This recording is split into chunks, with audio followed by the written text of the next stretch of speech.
नमस्ते, आप सभी का हार्दिक स्वागत, अभिनंदन।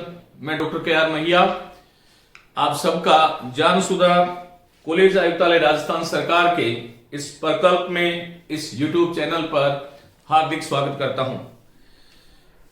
विद्यार्थियों, आप लोग प्रतियोगी परीक्षा की तैयारी कर रहे हैं और यहां पर संपूर्ण राजस्थान से कुछ चुनिंदा जो विषय विशेषज्ञ हैं उनका ये पैनल है। आप लोग इस चैनल को अधिक से अधिक आगे बढ़ाएं, अपने साथियों के साथ इसे शेयर करें। हम लोग क्रिया प्रकरण की बात कर रहे थे और क्रिया में देखिए, मैंने आपको कहा था कि क्रिया का जो विभाजन है वो हम दो मुख्य आधार है जिस पर हम क्रिया का विभाजन करते हैं। एक आधार जो है वो कर्म के आधार पर है और कर्म के आधार पर सकर्मक और अकर्मक क्रिया, यहां से खूब प्रश्न आते हैं।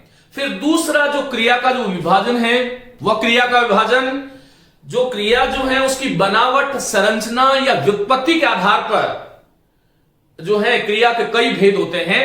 तो यहां पर मैंने आपको कहा था कि क्रिया की जो संरचना है, इस संरचना के आधार पर, अर्थात संरचना के आधार पर, देखिए पूर्व की जो कक्षा थी उस कक्षा में मैंने आपको ये बताया था कि धातु अलग है और क्रिया अलग है। ऐसा शब्द जिसमें प्रत्यय जोड़ने से, ऐसा मूल शब्द जिसमें प्रत्यय जोड़ने से क्रिया का निर्माण होता है वो धातु है। क्रिया का जो बीज है, क्रिया का जो रूट है, क्रिया की जो जड़ है वह धातु है। धातु की पहचान हमें कैसी करनी चाहिए इस बारे में मैं आप लोगों को बता चुका हूं और क्रिया क्या होती है इसके बारे में मैं आपको बता चुका हूं।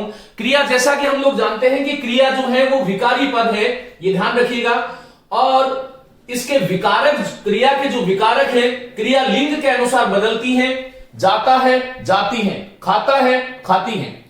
साथियों, संस्कृत व्याकरण में या यूं कहूं कि संस्कृत भाषा में क्रिया का रूपांतरण लिंग के अनुसार नहीं होता है, क्योंकि संस्कृत में रामः पठति, सीता पठति, मित्रम पठति, ये जो तीन वाक्य मैंने बोले उसमें राम पुल्लिंग था संस्कृत की दृष्टि से, सीता स्त्रीलिंग है और मित्र नपुंसक है।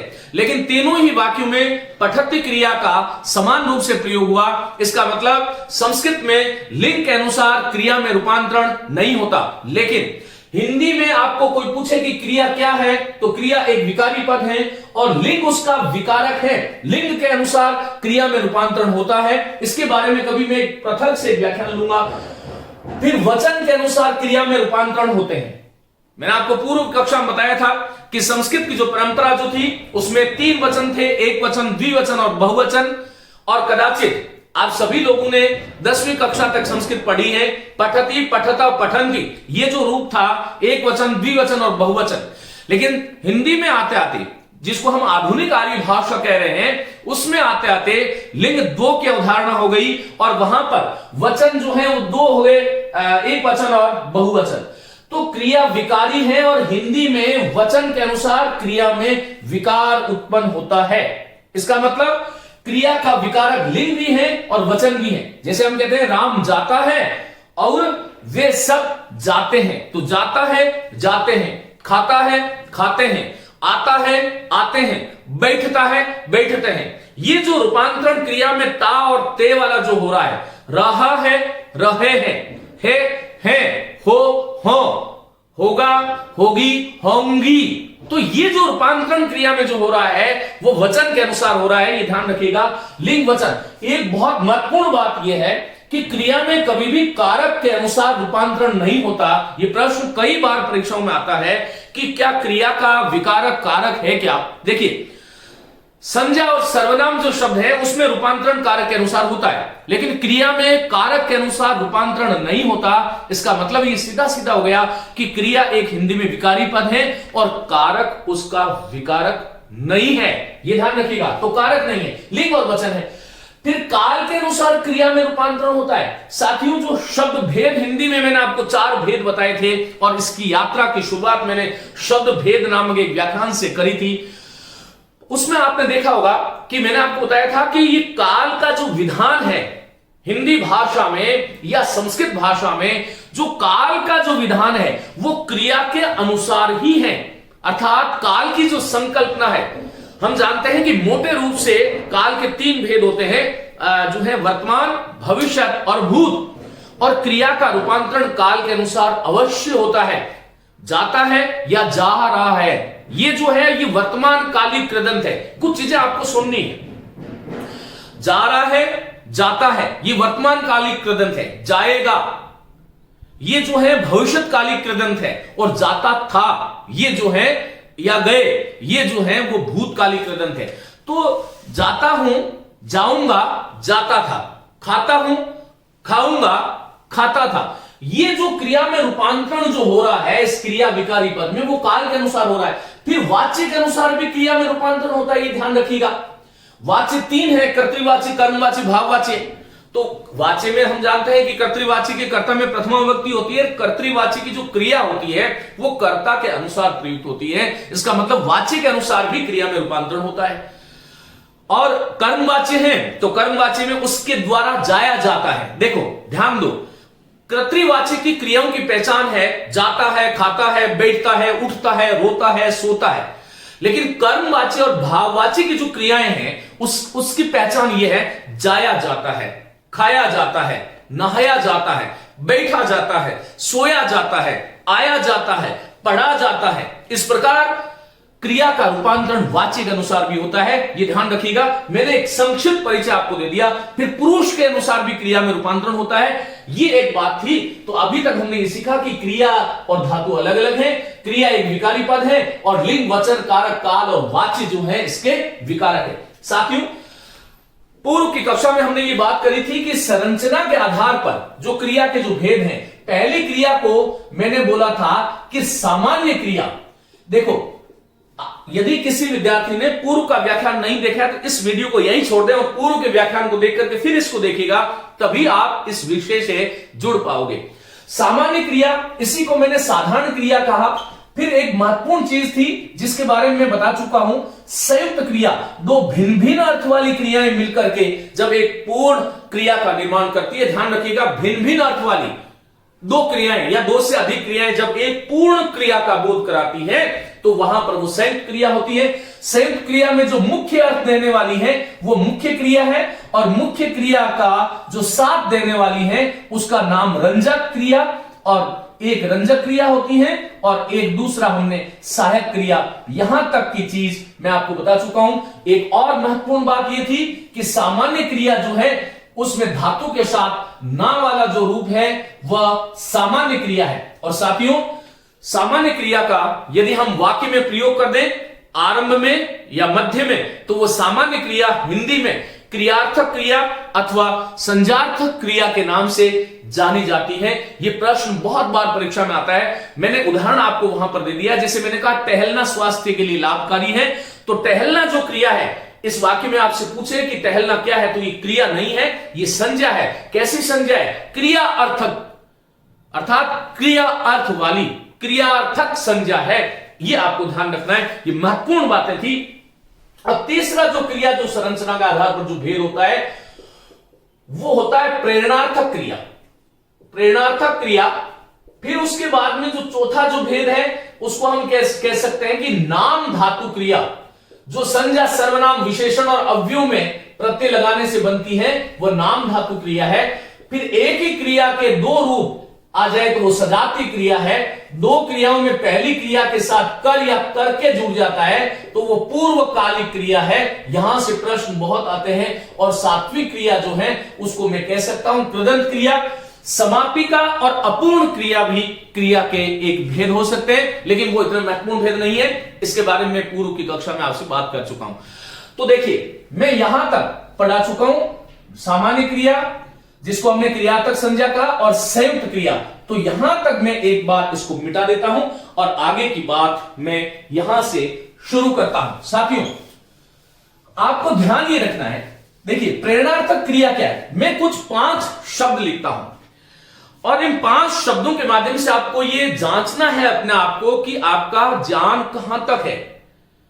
क्रिया को लेकर के आपका जो ज्ञान है वो किस स्तर तक का है। देखिए, मैंने आपसे कहा मैंने एक क्रिया आपसे बोली पढ़ना, एक बोला मैंने पढ़ाना, एक मैंने बोला पढ़वाना, एक मैंने बोला फिल्माना, एक मैंने बोला शर्माना, एक मैंने बोला लड़ैयां लड़ी, लड़ैयां लड़ी, एक मैंने बोला आते हुए, जाते हुए, करते हुए, चाहते हुए, और एक मैंने कहा देखकर, सोकर। साथियों, क्रिया का जो रूप है, इन क्रिया के रूपों में देखो, ये वाला जो क्रिया रूप है, यदि वाक्य के अंत में प्रयुक्त हो रहा है तो ये सामान्य क्रिया है। ये ध्यान रखिएगा, लिखिएगा मेरे साथ। वाक्य के अंत में, जैसे मैंने आपको कहा कि राम आप छुट्टियों में रामायण पढ़ना, तो वाक्य के अंत में पढ़ना शब्द का प्रयोग यदि हुआ, पढ़ना, लिखना, आना, जाना, मैंने कहा कि आप वहां जरूर आना। यदि मैं आपसे पूछ रहा हूं आप वहां जरूर आना, ये वाक्य मैंने आपको दे दिया, वहां जरूर आना, और मैंने आपसे पूछ लिया कि मुझे ये बताओ कि इस वाक्य में कौन सी क्रिया है, तो ये सामान्य क्रिया है। और मैंने आपसे ये कहा कि जो है मैंने कहा कि मुझे वहां जाना अच्छा नहीं लगता, मुझे वहां जाना अच्छा नहीं लगता। अब मैं जाना के नीचे अंडरलाइन कर दूं और आपसे पूछ लूंगी जाना क्या है, तो जाना क्रिया नहीं है, यहां पर संज्ञार्थक क्रिया है, जिसको मैंने क्रियार्थक क्रिया कहा। तो ये ध्यान रखो, ये सामान्य क्रिया है यदि वाक्य के अंत में प्रयुक्त हो रही है। ये पढ़ाना क्या है, ये प्रेरणार्थक है, और ये पढ़वाना क्या है, ये भी प्रेरणार्थक है। तो पढ़ाना और पढ़वाना दोनों ही प्रेरणार्थक है, तो दोनों में अंतर क्या हुआ फिर? तो आपको ये ध्यान रखना चाहिए कि पढ़ाना जो है वो प्रथम प्रेरणार्थक है और पढ़वाना जो है वो द्वितीय प्रेरणार्थक है। ये आपको ध्यान रखना है। साथियों, ये प्रश्न आगे वाला, फिल्माना, बतियाना, सटियाना, गरमाना, ललचाना, अपनाना, मिमियाना, ये सारे, फिल्माना ये क्या है? ये क्रिया है, लेकिन इस क्रिया का नाम क्या है? नाम धातु क्रिया है। ये भी नाम धातु क्रिया है। ये लड़ैया और लड़ी, तो ये देखो मैंने सजातीय क्रिया का बताया था, तो ये सजातीय क्रिया। मैंने कहा कि सरदारू ने अनेक लड़ैया लड़ी। इस वाक्य में मैंने आपसे पूछा कि सरदारू ने अनेक लड़ैया लड़ी, वाक्य में आया हुआ क्रिया का कैसा रूप है? तो ये सजातीय क्रिया है साथियों, इसको संयुक्त क्रिया नहीं कहना है।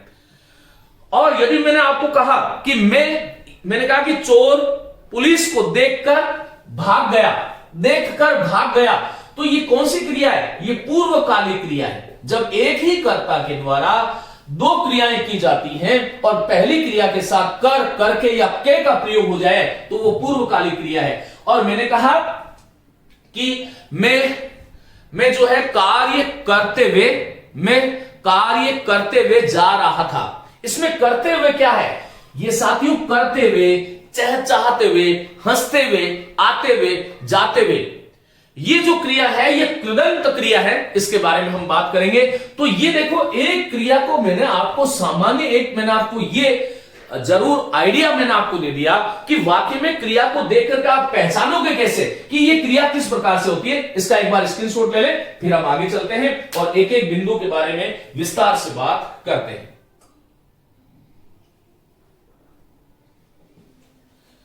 चलिए, अब हम बात करते हैं कि प्रेरणार्थक क्रिया क्या है। देखिए, प्रेरणार्थक क्रिया का अर्थ क्या है? बहुत सीधी सी बात है कि प्रेरणार्थक, अर्थक का अर्थ है अर्थ वाली, प्रेरणा देने वाली। कुछ क्रियाएं ऐसी होती है जो किसी काम का विधान करती है, किसी वस्तु की अवस्था स्थिति का बोध कराती है, तो वो सामान्य क्रिया है। लेकिन वाक्य में कोई ऐसी क्रिया आ रही है जिससे उस क्रिया के व्यापार पर किसी अन्य की प्रेरणा सूचित होती हो, प्रेरणा प्रतीत होती हो, ऐसे जो क्रिया है वो प्रेरणार्थक क्रिया है। देखो, इसका मतलब क्या है कि जब कर्ता किसी अन्य को प्रेरित करते हुए कार्य करवाता है, तो उसे हम जो है वो प्रेरणार्थक क्रिया कहते हैं। ये आपको ध्यान रखना है। प्रेरणार्थक क्रिया का अर्थ हुआ कि जब कर्ता स्वयं काम करते हुए अथवा कर्ता किसी अन्य कर्ता को, किसी अन्य व्यक्ति को प्रेरित करते हुए किसी कार्य को संपन्न करवाता है, तो वहां पर जो वाक्य में जो प्रयुक्त क्रिया हो रही है वो कौन सी क्रिया है? प्रेरणार्थक क्रिया। ये बहुत सरल है। इसमें आपको एक ध्यान रखना है कि आपको यह ध्यान रखना है कि एक तो प्रथम प्रेरणार्थक है। इस प्रेरणार्थक के दो रूप है, प्रथम प्रेरणार्थक और एक है द्वितीय प्रेरणार्थक। साथियों, यहां पर आपको यह ध्यान रखना चाहिए कि प्रथम प्रेरणार्थक जो है उसमें आना प्रत्यय जुड़ा होता है किसी क्रिया के अंत में, और मूल धातु के अंत में आना जोड़ते हैं तो प्रथम प्रेरणार्थक है, और वाना जोड़ते हैं तो द्वितीय प्रेरणार्थक है। मैं आपसे ये बात कर रहा हूं कि ये प्रेरणार्थक जो क्रिया है इसके दो रूप हो गए, प्रथम प्रेरणार्थक और द्वितीय प्रेरणार्थक। साथियों, प्रथम प्रेरणार्थक यदि आपसे कोई कहे कि प्रथम प्रेरणार्थक कौन सी होती है, तो प्रथम प्रेरणार्थक क्रिया वो होती है जिसके अंत में आना प्रत्यय जुड़ा होता है। जिसमें आना जुड़ा है प्रथम प्रेरणार्थक, वाना जुड़ा है द्वितीय प्रेरणार्थक। ये आपको ध्यान रखना चाहिए। अब मैं कुछ चीजें आपसे देखिएगा बात करता हूं। देखो, प्रथम, अच्छा ये तो आना और वाना प्रत्यय की बात हो गई। कई बार आपसे यदि कोई ये पूछ ले कि भाई ये प्रेरणार्थक है तो इसमें दो प्रेरणार्थक की जरूरत कहां थी?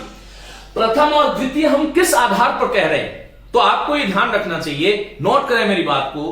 प्रथम प्रेरणार्थक क्रिया में प्रेरक करने वाला, प्रेरक कर्ता स्वयं कार्य में हिस्सा लेता है। हां, आप ठीक सुन रहे हैं। प्रथम प्रेरणार्थक क्रिया में प्रेरक कर्ता स्वयं कार्य में भाग लेता है, जबकि द्वितीय प्रेरणार्थक क्रिया में प्रेरक कर्ता कार्य में सीधा भाग नहीं लेता, अपितु किसी दूसरे कर्ता के माध्यम से किसी तीसरे को कार्य करवाता है। यह आप ध्यान रखिएगा। अब देखो, जैसे इसका एक ये भी ध्यान रखें कि प्रथम प्रेरणार्थक को हम प्रत्यक्ष प्रेरणार्थक कहते हैं और द्वितीय प्रेरणार्थक का एक नाम है अप्रत्यक्ष प्रेरणार्थक। तो प्रत्यक्ष और अप्रत्यक्ष प्रेरणार्थक भी आपको यह ध्यान रखना चाहिए। देखो, मैं आपके सामने 3 वाक्य लिखता हूं। जैसे मैंने कहा कि बीमार दवा पीता है, और मैंने कहा चिकित्सक बीमार को दवा पिलाता है। तीसरा वाक्य लिखिएगा, चिकित्सक सहकर्मी से बीमार को दवा पिलवाता है। ये मैंने आपके सम्मुख 3 वाक्य लिखे हैं। परीक्षक आपसे इसमें सुमेलित करो ऐसा भी पूछ सकता है, या आपसे एक वाक्य और देते हुए आपसे यह कह सकता है कि एक उक्त वाक्य में द्वितीय प्रेरणार्थक वाला वाक्य चुनिए, या आपसे यह कह सकता है कि उक्त विकल्प में किस विकल्प में अप्रत्यक्ष प्रेरणार्थक क्रिया का प्रयोग हुआ है। यह ध्यान से आपको सुनना है। साथियों, पहले वाक्य में बीमार दवा पीता है, इसका मतलब क्या है कि यह सामान्य क्रिया है। सामान्य क्रिया है क्योंकि बीमार जो है अपनी इच्छा से दवाई पी रहा है, कोई प्रेरणा नहीं है। बीमार दवाई पड़ी थी और बीमार दवा पी रहा है। दूसरे वाक्य, इसका मतलब यह सामान्य प्रयोग है, यह क्रिया का सामान्य प्रयोग है। मैंने कहा चिकित्सक बीमार को दवा पिलाता है, इसका मतलब यहां पर 2 कर्ता है, एक तो चिकित्सक और एक बीमार। आप यूं कह सकते हैं। तो चिकित्सक जो है वो क्या है? प्रेरक करता है। चिकित्सक जो नीचे लिख रहा हूं उस प्रकार से, चिकित्सक क्या है? प्रेरक करता है। और चिकित्सक की प्रेरणा से बीमार दवाई पी रहा है, इसका मतलब ये कैसा करता है? ये प्रेरित करता है। जब प्रेरक कर्ता इस प्रेरित कर्ता को किसी काम में प्रेरित कर रहा है और स्वयं भी भाग ले रहा है, इसका मतलब ये प्रथम प्रेरणार्थक है और ये प्रत्यक्ष प्रेरणार्थक, क्योंकि चिकित्सक इस बीमार को दवा पिलवाने में प्रत्यक्ष भाग ले रहा है। तो तो चिकित्सक बीमार को दवा पिलाता है, इसमें ये प्रथम प्रेरणार्थक है। और दूसरी बात, वह नहीं आना चाहिए, पिलाता। मैंने कहा कि आना, अब आना का आएगा, आता है, इस प्रकार का प्रयोग हो सकता है, आगे हम विस्तार से बात करेंगे। तो ये प्रथम प्रेरणार्थक है। दूसरा वाक्य देखिएगा, चिकित्सक सहकर्मी से बीमार को दवा पिलवाता है। साथियों, चिकित्सक सहकर्मी से बीमार को दवा पिलवाता है, ये वाक्य जो है इसमें चिकित्सक क्या है बोलो, प्रेरक करता है, और सहकर्मी क्या है, ये प्रेरित हुआ, ये इसलिए ये भी प्रेरित करता है। बीमार क्या है, बीमार को सहकर्मी ने प्रेरित किया, तो ये भी प्रेरित करता है। तो जिस वाक्य में एक प्रेरक और दो प्रेरित करता हो और जहां पर वाह का प्रयोग हो जाए, वहां पर द्वितीय प्रेरणार्थक, जिसको हमने अभी अप्रत्यक्ष प्रेरणार्थक कहा, ऐसी क्रिया हमें जाननी चाहिए। तो हमें इस प्रकार से ध्यान रखिए, देखिएगा, जैसे मैंने आपको कहा कि घर घिरता है, मैंने आपसे कहा कि घर घिरता है, कैसी क्रिया है? तो सब लोग जानते हो कि यह सामान्य प्रयोग है और कैसी क्रिया, अकर्मक क्रिया है। एक और महत्वपूर्ण बात आप लोग नोट करके लिखें, कोई भी प्रेरणार्थक क्रिया, लिखिएगा, कोई भी प्रेरणार्थक क्रिया अकर्मक नहीं होती, अकर्मक नहीं होती। प्रेरणार्थक क्रियाएं सदैव जो है, प्रेरणार्थक क्रियाएं सदैव सकर्मक होती हैं, और द्वितीय प्रेरणार्थक में तो दो दो कर्म का प्रयोग भी हो सकता है। वहां पर मैं जब आपको सकर्मक और अकर्मक जो पढ़ाऊंगा, इसके बारे में विस्तार से बात करूंगा। अभी आप यह ध्यान रखें कि कोई भी प्रेरणार्थक क्रिया है, उसमें प्रेरणार्थक क्रिया कभी भी अकर्मक नहीं हो सकती, वह सदैव सकर्मक होगी। यह आपको ध्यान रखना है, क्योंकि प्रेरणार्थक क्रिया में कर्म का आना नितांत आवश्यक है। साथियों, इसके साथ देखो, जैसे कुमलाना है, मुरझाना है, अब इसमें कुमलाना मुरझाना ये आपको प्रेरणार्थक क्रियाएं लग रही है, लेकिन ये स्वभावतः प्रेरणार्थक है, उसका निर्माण नहीं किया गया है, इसलिए वो अकर्मक हो सकती है। उसमें 3-4 क्रियाएं हैं, उसके बारे में जब आपको अकर्मक पढ़ूंगा उस दिन मैं आपको बताऊंगा। अभी आपको इतना ध्यान रखना है कि कोई भी वाक्य में प्रेरणार्थक क्रिया पिलाता है, पिलवाता है, गिराता है, पढ़वाता है, हंसाता है, हंसवाता है, भेजता है, भिजवाता है, इस प्रकार कोई भी क्रिया यदि प्रेरणार्थक दिख रही है, तो वहां पर वह वाक्य जो है वो सकर्मक क्रिया का उदाहरण होगा। अकर्मक क्रिया कभी भी प्रेरणार्थक नहीं हो सकती, यह आपको गिन के गांठ बांध लेनी है। अब इसी के साथ में आपको ये मैंने कहा, अब ये बात कर रहा था कि घर गिरता है, तो कैसी क्रिया है, सामान्य क्रिया है। और मैंने आपसे कहा कि जो है ना, मैंने कहा कि मालिक घर घिराता है या कारीगर घर घिराता है, तो इसमें घिराता है ये प्रथम प्रेरणार्थक है। और मैंने कहा कि मालिक नौकर से घर घिरवाता है, घर घिरवाता है, तो ये जो है इसमें क्या हुआ, मालिक नौकर से घर घिरवाता है, यहां पर ये द्वितीय प्रेरणार्थक है। आपको ये ध्यान रखना चाहिए, ये सामान्य प्रयोग है, ये प्रथम प्रेरणार्थक है, ये द्वितीय प्रेरणार्थक है। महत्वपूर्ण बात इसमें यह थी कि कोई भी प्रेरणार्थक क्रिया सकर्मक नहीं होती, यह आपको ध्यान रखना चाहिए। उस वाक्य को आप जरूर याद रखें, बीमार दवा पीता है तो सामान्य है, चिकित्सक पिलाता है तो प्रथम है, और चिकित्सक सहकर्मी से पिलवाता है तो वहां पर वो द्वितीय प्रेरणार्थक है। प्रेरणार्थक क्रिया बनाने के कुछ नियम हैं, मैं आपको जब व्याख्यान समाप्त होगा तो उसके अंत में कुछ पीडीएफ उपलब्ध करा दूंगा। आपको यह ध्यान रखना है, देखिए, जैसे मैंने कहा कुछ क्रियाएं हैं, मेरे साथ आप लिखिएगा। चलना, यह सामान्य क्रिया है, चलना, इसी प्रकार से उठना, इसी प्रकार से लड़ना, इसी प्रकार से हंसना, और इसी प्रकार से करना, खेलना, देखना, भेजना, खेलना, देखना, भेजना, देना,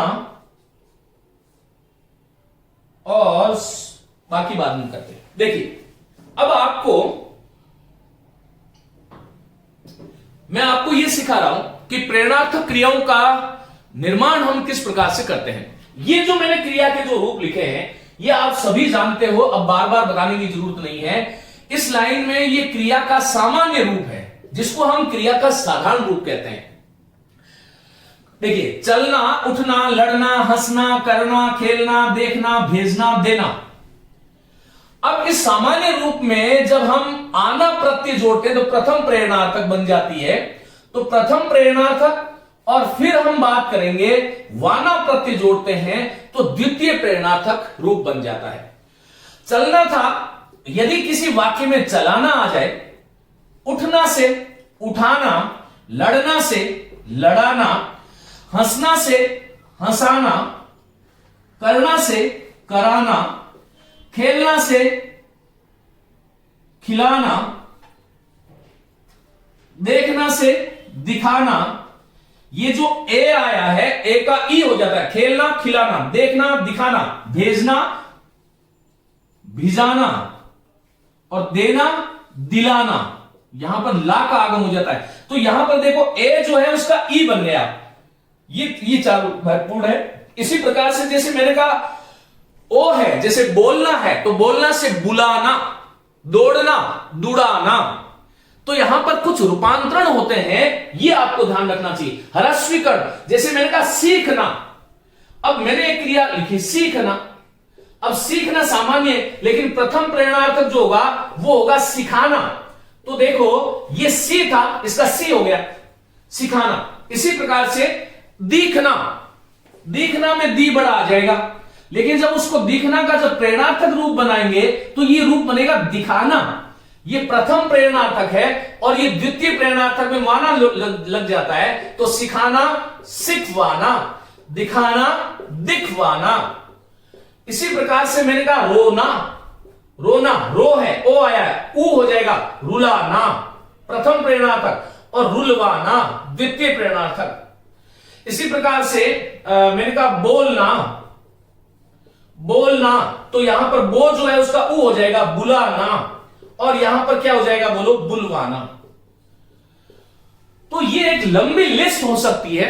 आपको ये ध्यान में आना चाहिए कि भाई इनका रूपांतरण जो है वो इस प्रकार से, ये प्रथम प्रेरणार्थक हो गई, और ये द्वितीय प्रेरणार्थक चलाना से अपने आप बना सकते हो चलवाना, फिर उठाना है उठवाना, फिर लड़ाना है लड़वाना, ये द्वितीय प्रेरणार्थक है। हंसाना है हंसवाना, कराना है करवाना, खिलना है खिलवाना,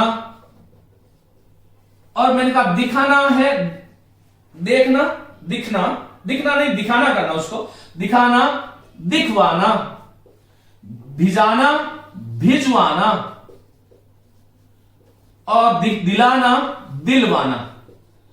साथियों, इसमें ये वाला जो ये लाइन है, इसमें सामान्य रूप है। ये लाइन है, इसमें प्रथम प्रेरणार्थक रूप है क्रिया का। ये रूप है वो कहां से आया, ये द्वितीय प्रेरणार्थक है।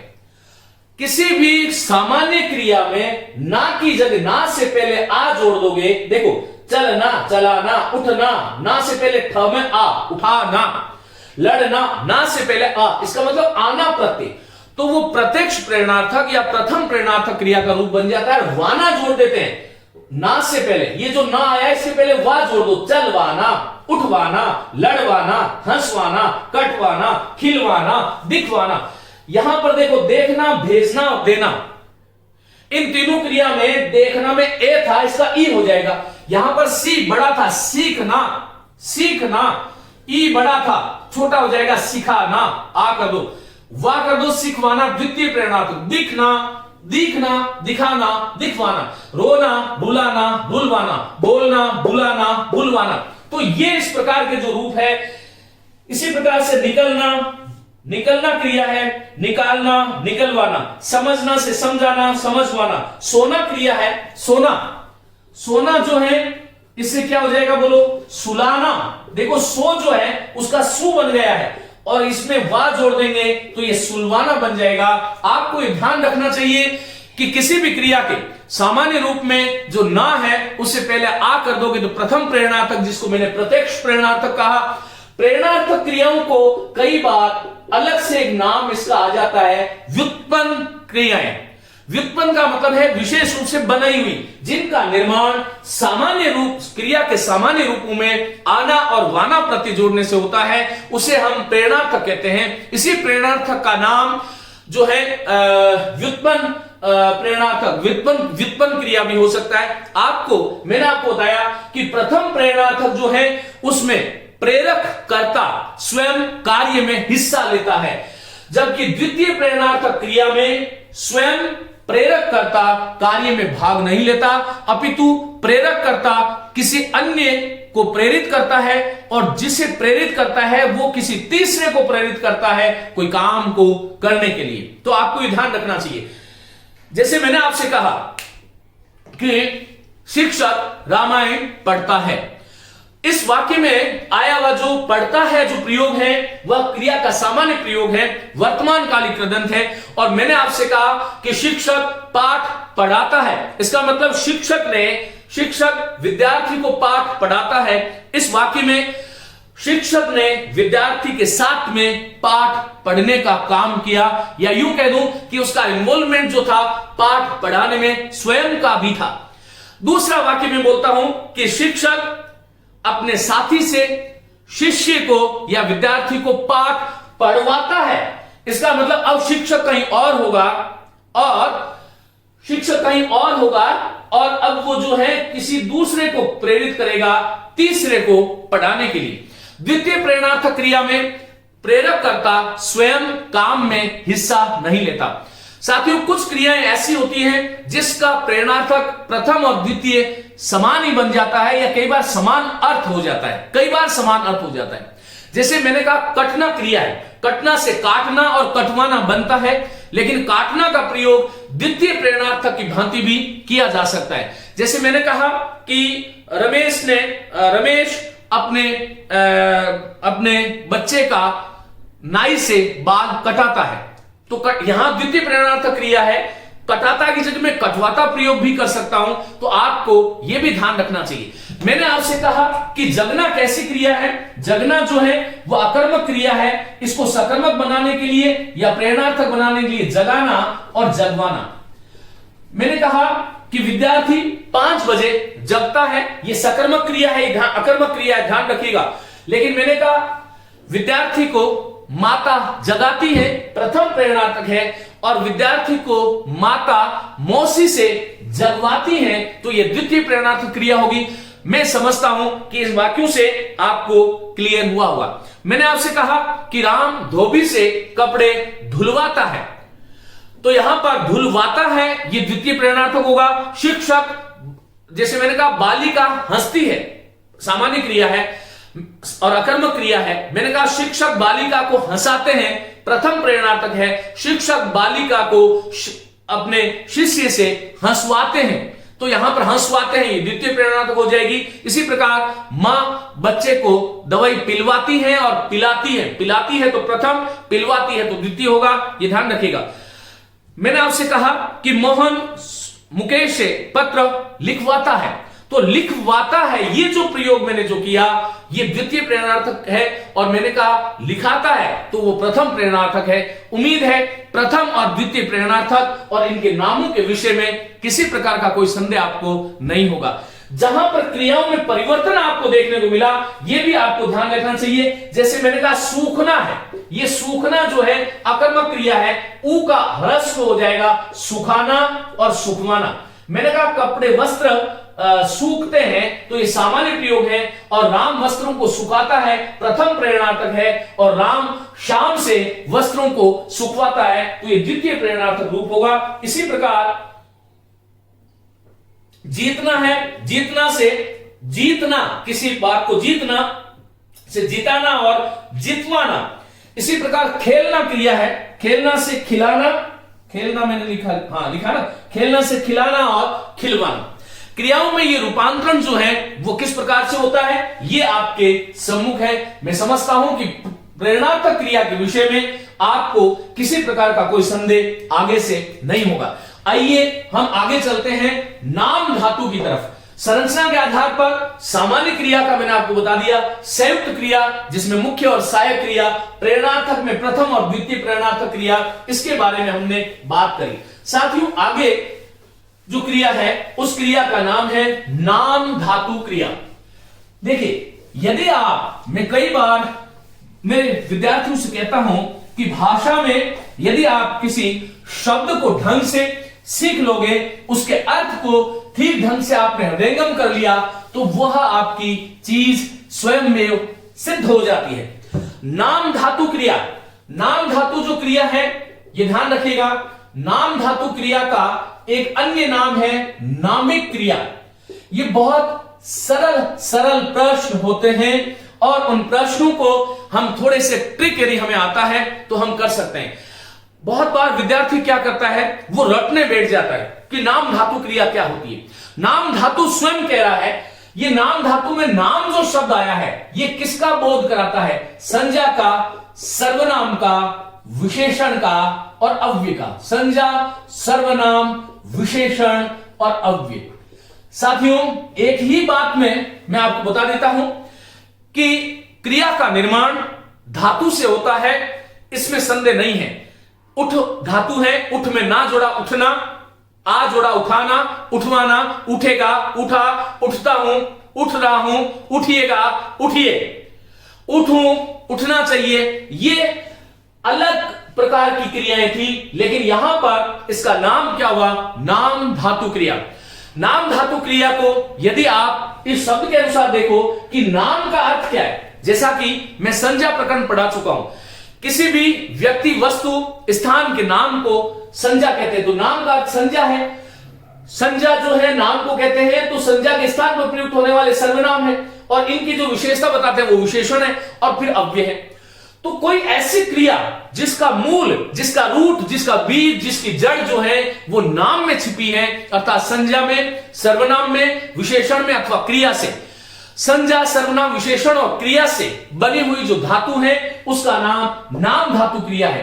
कुछ वैयाकरण, कुछ लेखक इसको नामिक क्रिया के नाम से भी जानते हैं, यह आपको ध्यान रखिएगा। तो इसकी परिभाषा लिखने की जरूरत नहीं है। ऐसी धातु जिसके मूल में संज्ञा, सर्वनाम, विशेषण और अव्ययवाचक शब्दों से प्रत्यय जोड़ करके जिस धातु का निर्माण किया जाता है, हिंदी व्याकरण में उस धातु को नाम धातु या नामिक धातु के नाम से जानते हैं।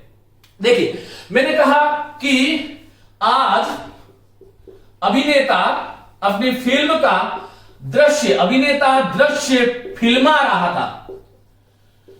अब इसमें फिल्मा रहा था, ये जो है वो क्या है, ये क्रिया है, ये आपको ध्यान रखना है। हां आप ठीक सुन रहे हैं, ये फिल्मारा जो है वह क्रिया है। साथियों ये कैसे क्रिया है, देखिए फिल्म एक संज्ञा है और फिल्म से जब हमने आना प्रत्यय जोड़ दिया तो ये शब्द बनता फिल्माना। फिल्माना, ये फिल्माना जो है ये क्या है, ये नाम धातु क्रिया है। इसी प्रकार से शर्म शब्द है, देखिए शर्म शब्द है वैसे तो, है ना, शर्म, शर्म अरबी फारसी का शब्द है शर्म, और शर्म में आना जोड़ते हैं तब क्या बनता है, बोलो शर्माना।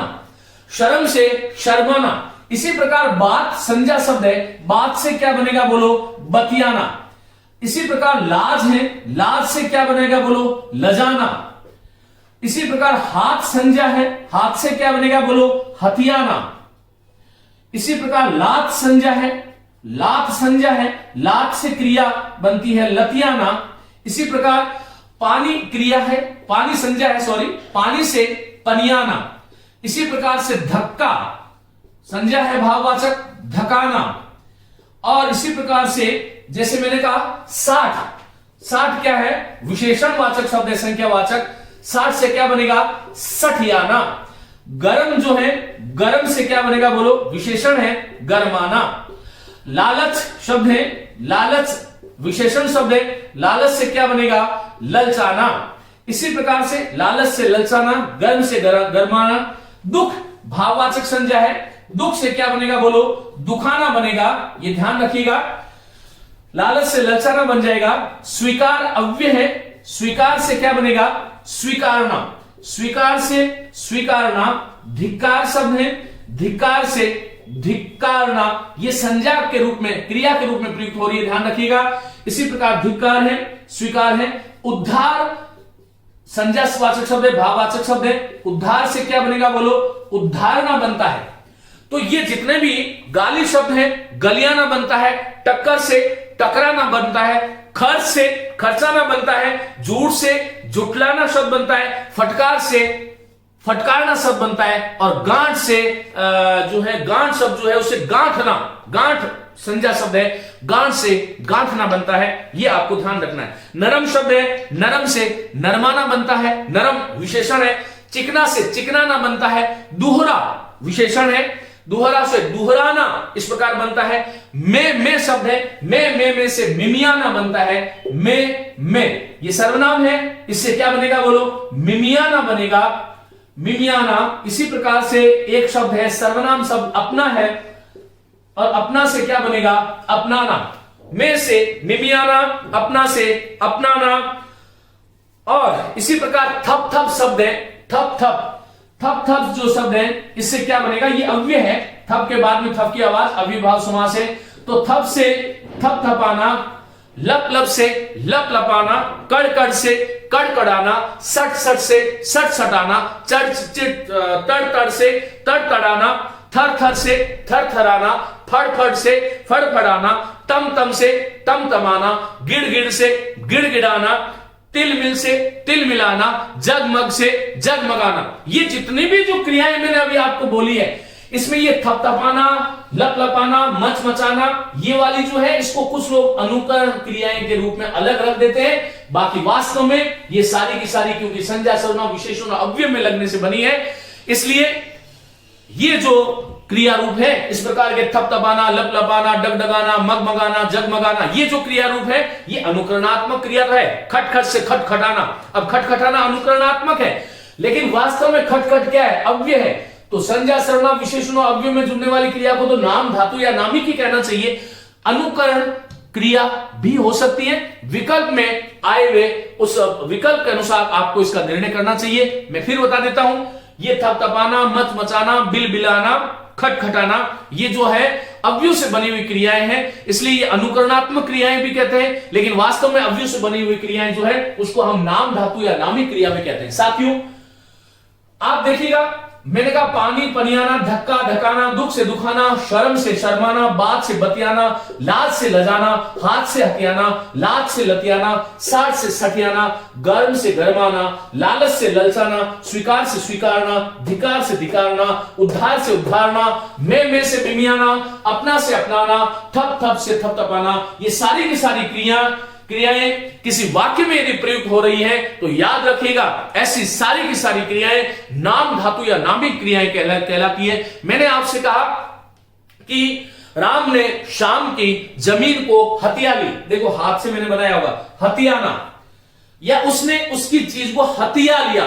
तो हथिया लिया, ये हथियाना जो क्रिया है, ये कैसी क्रिया है? नाम धातु। मैंने कहा इतना क्या बतिया रहे हो, ये बतियाना क्या है? बात से बना बतियाना नाम धातु क्रिया है। मैंने कहा वह लड़की बहुत अधिक शर्माती है, तो शर्माना शर्म से बना है, शर्म धातु नहीं था। शर्म जो है फारसी की संज्ञा है, तो संज्ञा, सर्वनाम, विशेषण और अव्ययवाचक शब्दों में प्रत्यय जोड़ करके जो क्रियाएं बनती है, वह नाम धातु क्रियाएं हैं, और इनका वाक्य में प्रयोग हो जाए तो ये नाम धातु या नामिक क्रियाएं हो जाती है। मैंने कहा बूढ़ा सठिया गया, बूढ़ा सठिया गया, इसमें ये सठिया गया क्या है? ये नाम धातु क्रिया है, क्योंकि 60 से बनी है। तो क्रिया जो है वो धातु से बनती है, हम जानते हैं, लेकिन धातु के अतिरिक्त संज्ञा, सर्वनाम, विशेषण और अव्यय से भी बन सकती है। तो वह ऐसी क्रियाएं नामिक या नाम धातु होती है, जब वाक्य में प्रयुक्त हो जाए। उम्मीद करता हूं नाम धातु क्रिया के विषय में अब आपके जीवन में किसी प्रकार का कोई झगड़ा नहीं होगा। अब आप इसका स्क्रीनशॉट ले लें, मैं इसको मिटा रहा हूं। साथियों, देखिए क्या होता है ना कि आप किसी बात को रटते हैं, और रटना किसी भी बात का समाधान कतई नहीं हो सकता। आपको यदि जीवन में इन चीजों को ढंग से आपको सीखना है, तो आपको एक विधिवत रूप से इनको सीखना पड़ेगा। क्रिया का नाम सुनते ही विद्यार्थियों के मन में आता है कि न जाने कौन सी दुनिया से हमें क्रिया को पढ़ना चाहिए। क्रिया बहुत सरल बिंदु है। अकर्मक और सकर्मक का बोझ लेकर के इतना विद्यार्थी घूमता है। मैं कहता हूं कि आप 20 मिनट उसको ध्यान से मेरे व्याख्यान को आप सुन लें तो आपको अकर्मक सकर्मक के विषय में कभी कोई समस्या नहीं हो सकती। नाम धातु बहुत बार पूछी जाती है, इसलिए नाम धातु क्रिया की बात हो गई। अब हम बात करेंगे सजातीय क्रिया। बहुत सरल है साथियों, सजातीय नाम खुद कह रहा है, सजातीय समान जाति वाली। जब एक ही क्रिया के दो रूप किसी एक ही वाक्य में प्रयुक्त हो जाए, ध्यान रखिएगा, सजातीय क्रिया जब एक ही क्रिया के, लिखिएगा, जब एक ही क्रिया के दो रूप किसी एक ही वाक्य में प्रयुक्त हो, किसी एक ही वाक्य में प्रयुक्त हो, एक ही क्रिया है, उस एक क्रिया के दो रूप जब एक वाक्य में प्रयुक्त हो जाए तो वहां पर वो जो क्रिया है वो सजातीय क्रिया है। देखो, बहुत बार संयुक्त क्रिया की परिभाषा देते हुए कुछ वैयाकरण गलती कर बैठते हैं। वो कहते हैं कि दो क्रियाओं का किसी वाक्य में दो क्रियाएं प्रयुक्त हो रही है तो वो संयुक्त क्रिया है। भाई वो संयुक्त क्रिया नहीं है। दो या दो से अधिक भिन्न भिन्न अर्थ वाली जो क्रियाएं वो संयुक्त क्रिया है। वो तो फिर दो रूप तो एक क्रिया का आ जाएगा तो वो भी संयुक्त क्रिया हो जाएगी, नहीं, ऐसी क्रिया तो सजातीय क्रिया हो गई। जैसे मैंने कहा कि सरदारों ने, लिखिएगा, सरदारों ने अनेक लड़ाइयां लड़ी। तो ये लड़ाइयां लड़ी, मैंने कहा उसने जीवन में अनेक चढ़ाइयां चढ़ी।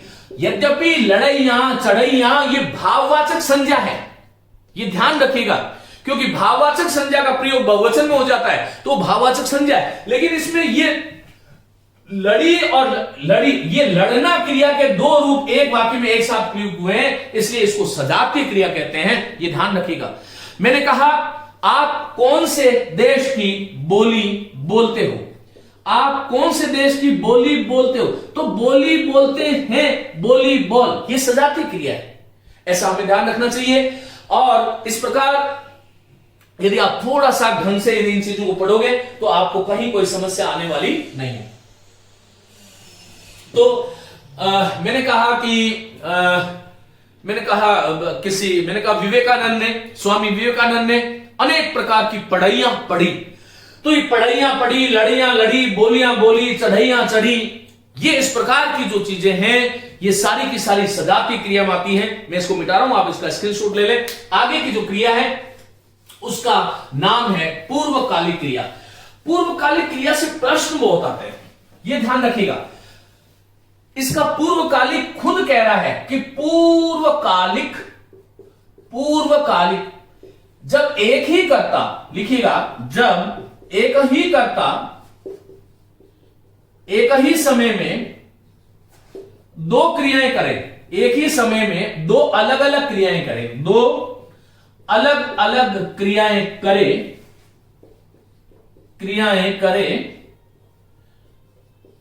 और प्रथम क्रिया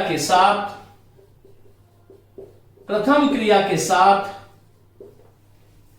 या तो के जुड़ा हो या कर जुड़ा हो या करके जुड़ा हो, लेकिन कई बार जुड़ा कुछ भी नहीं रहता तो उसका नाम भी पूर्वकालिक क्रिया होता है। यह आपको ध्यान रखिएगा। देखिए, जैसे मैंने कहा कि शाम उठ के बैठा, शाम उठ के बैठा, शाम करता है, इस कर्ता के द्वारा एक उठना और बैठना, ये दो भिन्न भिन्न क्रियाएं की गई हैं एक ही काल में, क्योंकि उठते ही तुरंत बैठा है। तो यहां उठ के बैठा अर्थात उठ करके पहली जो क्रिया है ये पूर्वकालिक है। बैठा भी शाम ने क्रिया करी, उठना भी शाम में है क्रिया, लेकिन इसमें उठना जो है वो पूर्वकालिक क्रिया है, ये आपको ध्यान रखना चाहिए। जैसे कई बार इसमें ये आता है, जैसे मैंने कहा कि मैंने पत्र लिखकर, पाठ पढ़कर, मैंने पत्र लिखकर स्नान किया। तो पहले मैंने क्या किया, मैंने करता है, पत्र लिखने वाला और करने वाला एक ही करता है, तो लिखकर सीधा सीधा आ रहा है, पूर्वकालिक क्रिया है। लेकिन साथियों, इसी प्रकार मैंने कहा कि मोर नाच करके अपने भावों को व्यक्त करता है, तो नाच करके, ये करके, किसी क्रिया के साथ के, कर और करके का प्रयोग हो जाए, एक ही कर्ता होना चाहिए। ध्यान रखिएगा, मोस्ट इंपोर्टेंट है। दो अलग अलग क्रियाएं एक ही काल में होनी चाहिए। पहली क्रिया के साथ के, कर या फिर करके प्रयोग हो जाए। कई बार शून्य प्रयोग होता है, जैसे मैंने कहा कि मैंने पत्र लिख भेजा, ये कई बार आता है इस तरह से, ध्यान रखिएगा। लिख भेजा तो पहले लिख कर भेजा, इसका अर्थ तो यही है ना कि पहले लिखा, लिख कर फिर भेजा। तो कई बार शून्य का प्रयोग भी होता है, लेकिन आमतौर पर इसके साथ के, कर या करके का प्रयोग जहां पर होता है वहां पर यह पूर्वकालिक क्रिया होती है। कोई विद्यार्थी यदि केवल के, कर और करके तक अटक गया और वो वहां पर ढूंढता ही रहा तो गड़बड़ हो सकती है। जैसे मैंने कहा कि मैंने पत्र लिख डाला, तो पहले लिखा, लिख कर और फिर उसे डाला। तो ये ध्यान रखिएगा, आपको इस प्रकार से ध्यान रख। मैंने कहा कि मैं उसे भेज आया, माने पहले भेज कर फिर आया, तो ये भेज कर, वहां पर भेज आया प्रयोग भी हो रहा है। तो इस प्रकार से हमें ध्यान रखना चाहिए। साथियों, आगे की लास्ट क्रिया हमारी बची है कृदंत क्रिया। ये बहुत सरल है। कृदंत क्रिया, देखिए कृदंत क्रिया का अर्थ क्या है, इसका संविच्छेद करो। कृदंत शब्द का संविच्छेद क्या होता है? कृत और अंत। क्या होता है बोलो? कृत और अंत। और कृत क्या है? प्रत्यय। किसमें जुड़ते हैं कृत प्रत्यय? सब जानते हैं, धातु में, ये पढ़ा चुके हैं हम। तो धातु के साथ कृत प्रत्यय जुड़ करके जो क्रिया बनती है उसका नाम क्या है? कृदंत क्रिया। लेकिन कृदंत क्रिया का प्रयोग, ध्यान से सुनिए, कृदंत क्रिया का प्रयोग वाक्य के मध्य में या आरंभ में होता है, अंत में कभी भी नहीं होता। ये ध्यान रखिएगा। कृदंत क्रिया का प्रयोग वाक्य के आरंभ या मध्य में होता है, अंत में नहीं होता। आमतौर पर कृदंत क्रिया में ता, ते, ता हुआ, ते हुए प्रत्ययों का प्रयोग किया जाता है। मैंने कहा जाते हुए व्यक्ति को मैंने देखा, जाते हुए व्यक्ति। अब आपसे पूछेगा जाते हुए व्यक्ति ये क्या है? कृदंत प्रयोग है, ये आपको ध्यान रखना चाहिए। वस्तुतः ये क्रिया विशेषण ही तो है। मैंने कहा चहचहाते हुए पक्षी सुंदर लग रहे हैं, चहचहाते आरंभ में आ गया, कैसा प्रयोग है? कृदंत प्रयोग है। तो ऐसा मैंने कहा कि वो चलता बना, तो चलता क्या है? ता, कृदंत प्रयोग है, ये आपको ध्यान रखना चाहिए। इसी के साथ में एक और क्रिया जो है मेरे ध्यान में आ रही थी, मैं कुछ मुझे बताना था। हाँ, एक क्रिया कभी कभी जिसको हम बोलते हैं समस्त पद क्रिया या समस्त क्रिया भी बोलते हैं। तो समस्त क्रिया में क्या होता है ना, आपको इतना ध्यान रखना है, जैसे मैंने कहा कि वह उठ बैठा, नहीं, वह लड़ झगड़ कर आया। तो यहां पर जब हाइफन बीच में आ जाए, योजक चिन्ह, तो ध्यान रखिएगा। मैंने कहा पढ़ लिख, तो ये पढ़ लिख इस प्रकार की जो क्रियाएं हैं ये समस्त क्रियाएं होती है, ये आपको ध्यान रखना चाहिए। तो ये था क्रिया के विषय में। साथियों, संरचना, रचना, व्युत्पत्ति, बनावट के आधार पर सामान्य क्रिया, फिर उसके बाद में हमने संयुक्त क्रिया जिसमें मुख्य क्रिया, प्रेरणा रंजक क्रिया और सहायक क्रिया। प्रेरणार्थक क्रिया में हमने प्रथम और द्वितीय प्रेरणार्थक की बात करी। साथ ही मैंने आपसे विस्तार से चर्चा करी प्रथम प्रेरणार्थक का निर्माण हमें किस प्रकार से करना चाहिए, द्वितीय प्रेरणार्थक का निर्माण हमें किस प्रकार से करना चाहिए। और उसके बाद में जो है नाम धातु क्रिया जो बहुत महत्वपूर्ण है, जो संज्ञा, सर्वनाम और विशेषण और अव्यय पदों में प्रति जोड़ करके हथियाना, बतियाना, लतियाना, सखियाना, गरमाना, ललचाना, अपनाना, मिमियाना, थपथपाना, टपटपाना, लड़लड़ाना, जगमगाना, ये जितने भी थी वो सारी की सारी जो क्रियाएं थी वो नाम धातु। आमतौर पर हमारे मस्तिष्क में ये होता है कि भाई क्रिया का निर्माण तो धातु से ही होता है। हाँ, ये सत्य है कि क्रिया का निर्माण धातु से होता है, लेकिन कई बार मूल में संज्ञा होती है और संज्ञा, बात संज्ञा है, हाथ संज्ञा है, लात, मैंने कहा वो लतिया गए, तो इसमें लतिया गए जो शब्द आया है वो नाम धातु है। साथ ही मैंने आपको एक ही क्रिया के जो दो रूप, एक ही क्रिया के दो रूप, समान रूपों का प्रयोग सजातीय क्रिया का की ओर इशारा करता है। मैंने कहा लड़ाइयां लड़ी, चढ़ैया चढ़ी, पढ़ैया पढ़ी, तो ये जो है वो सजातीय क्रिया। पूर्वकालिक क्रिया एक ही कर्ता के द्वारा दो क्रियाएं की जाती है। पहली क्रिया में के, कर या करके का प्रयोग होता है, वहां पर पूर्वकालिक क्रिया होती है। ध्यान रखें, कई बार ये चिन्ह आपको वहां पर नहीं मिलता, उसके बारे में बात कर चुका हूं। साथ ही मैंने आपको कृदंत क्रिया का प्रयोग, जहां पर ता है, ती है, ते हुआ, ते ता हुआ, इस प्रकार प्रत्ययों का जो प्रयोग होता है वो कृदंत क्रिया है। समस्त पद में बीच में योजक चिन्ह का प्रयोग हो जाता है। तो ये क्रियाएं थी, इसके बारे में उम्मीद करता हूं कि आपको यहां से बहुत कुछ सीखने को मिलेगा। आगे वाली जो कक्षा होगी उसमें कर्म के आधार पर, क्योंकि मैंने आपको कहा था कि वाक्य में कर्ता, कर्म और त्रयी, कर्ता, कर्म और क्रिया, इसकी त्रयी जो है महत्वपूर्ण है, और इस त्रयी में सबसे महत्वपूर्ण घटक जो है वो क्रिया है। तो क्रिया का कर्म के आधार पर जो बर्ताव होता है या कर्ता के आधार पर जो बर्ताव होता है, उसके आधार पर सकर्मक और अकर्मक की हम लोग बात करेंगे आगे कक्षा में। जब तक के लिए खूब मन लगा करके इसे पढ़े और अपने साथियों के साथ इसे बांटें। धन्यवाद।